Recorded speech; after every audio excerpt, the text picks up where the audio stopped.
নমস্কার, দেখছেন কলকাতা টিভি, সঙ্গে রয়েছে আমি স্বর্ণালী। শুরু করছি সংবাদ সারাদিন। আজ প্রথমেই যে খবরের দিকে নজর রাখবো, দক্ষিণবঙ্গের পর এবার দুর্যোগ শুরু উত্তরবঙ্গে। ঝড় বৃষ্টিতে ক্ষতিগ্রস্ত জয়গাঁ এবং তার পার্শ্ববর্তী এলাকা।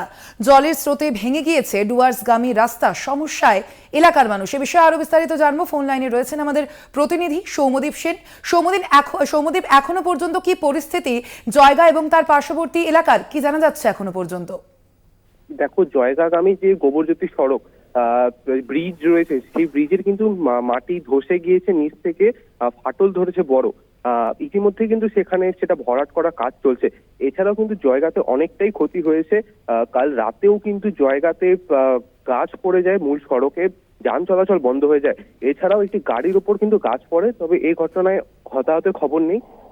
চালক ভাগ্যের জোরে সেখান থেকে বেঁচে যান। এছাড়াও জয়গাঁ থেকে সেন্ট্রাল ডুয়ার্সগামী গোবরজ্যোতি নদী পার করে সেটা যেতে হয়, সেখানে সড়ক গাছ পড়ে ভেঙে যায়, ফলে এখনো কিন্তু সেখানে চলাচল বন্ধ রয়েছে। অনেকটাই ঘুরপথে কিন্তু যাতায়াত করতে হচ্ছে।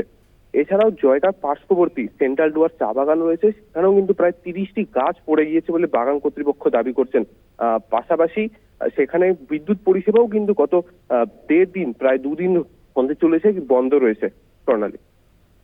ধন্যবাদ তোমায় সৌম্যদীপ। আমরা কথা বললাম, ফোন লাইনে ছিলেন আমাদের প্রতিনিধি সৌম্যদীপ সেন।